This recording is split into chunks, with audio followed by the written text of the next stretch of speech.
Bakit pinag-uusapan ang National Banking License ni Ripple? Yan mga ka-crypto, may bagong twist po sa galaw ni XRP ngayong December 2025. Ayon po sa crypto commentator na si Pompeius, ang posibilidad na makakuha si Ripple ng full National Trust Bank Charter sa US ay nagdudulot po ng malaking structural shift sa financial system.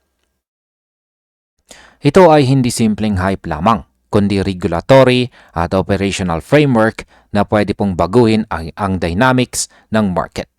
Kung maaprubahan, mai-align po si Ripple sa mga malalaking bangko tulad po ng JP Morgan, BNY Mellon at saka Citi. Hindi lang ito expansion ng fintech services, kundi totoong pagpasok sa core ng US banking infrastructure. At ayan po ang siyang ating pag-uusapan sa video na ito at atin pong ipagpatuloy sa ating sunod na katanungan kung ano po ba ang ibig sabihin ng OCC Charter para kay Ripple.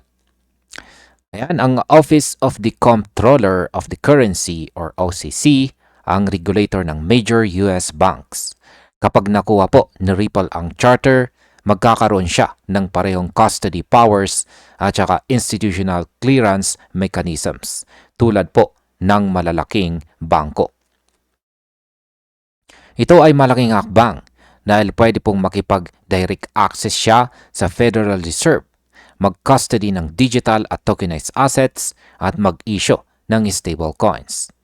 Hindi na kailangan ng intermediaries para sa transactions at financial institutions, investment firms at iba pang market participants ay direktang makakatrabaho kay Ripple. Sa madaling salita, magiging primary channel si Ripple para sa tokenized markets. Ngayon ay paano po magiging sentro sa XRP sa buong system?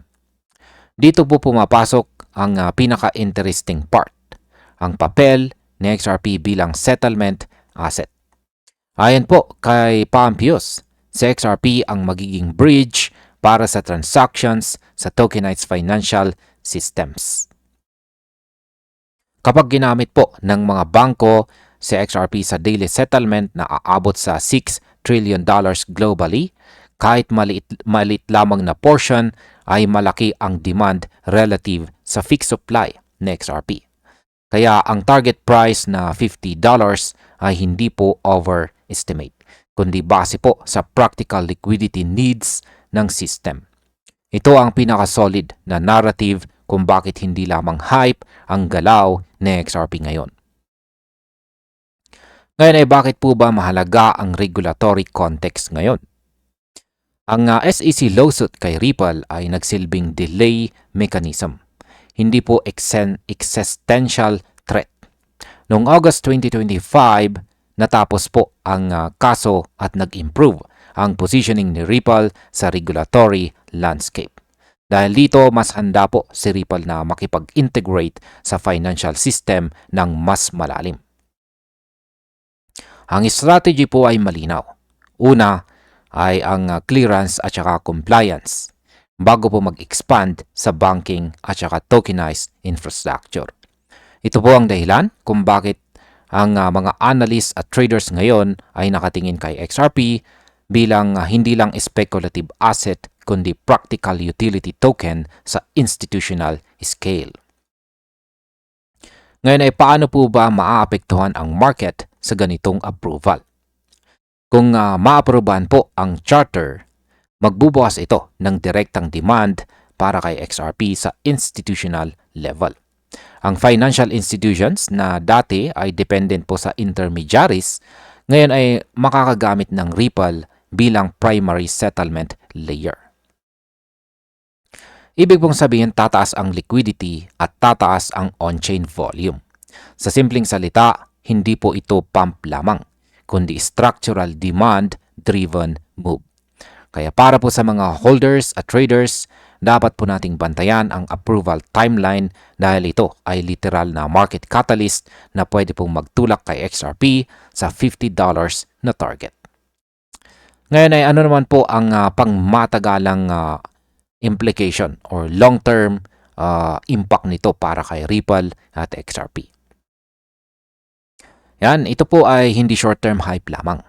Approval ng National Banking License ay magpapalakas po sa long-term adoption at credibility ni Ripple.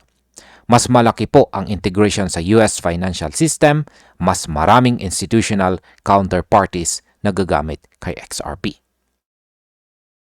Ang resulta ay sustained demand at matatag na support levels para sa presyo.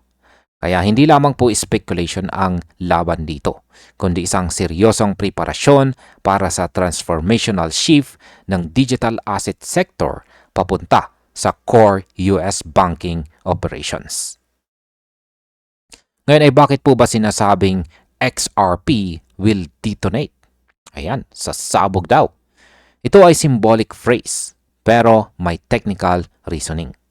Kung papayagan po si Ripple na mag-operate sa parehong authority tulad po ng JP Morgan at Citi, ang supply-demand mechanics ng XRP ay siguradong magbabago. Maliit na circulating supply kontra sa institutional demand ay pwede pong mag-trigger ng sharp upward price movement. Kaya pumapasok po ang claim dito ni Ginong Pampios na ang $50 na target ay realistic at hindi po exaggeration. Para po sa market participants at mga hodlers, ito ay warning at opportunity sabay-sabay. Kaya maganda para sa isang major momentum surge sa mga susunod na buwan.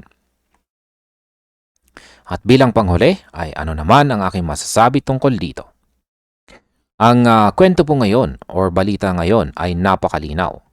Si XRP ay hindi lamang po token, kundi utility at settlement bridge sa bagong institutional banking framework. Ang approval po ng OCC Charter ay hindi po immediate guarantee, pero structural catalyst po ito.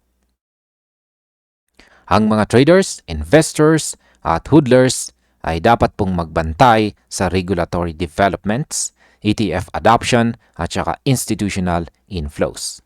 Ito po ang kombinasyon ng fundamental plus technical insights para makita ang totoong upside. Para po kay XRP, ito ang signal na maaaring magdetermina ng next decade sa crypto finance. Ayan, tindi po ng sinabi rito ni Pampios. The $50 XRP trigger. Most don't realize how close we are. Yan. If the OCC approves Ripple's national banking license, XRP doesn't crawl to $5 or $10. It detonates straight to $50 plus. Yan. Sobrang tindi. At hanggang dito na lamang po tayo sa video na ito mga ka-crypto. Maraming salamat sa panonood.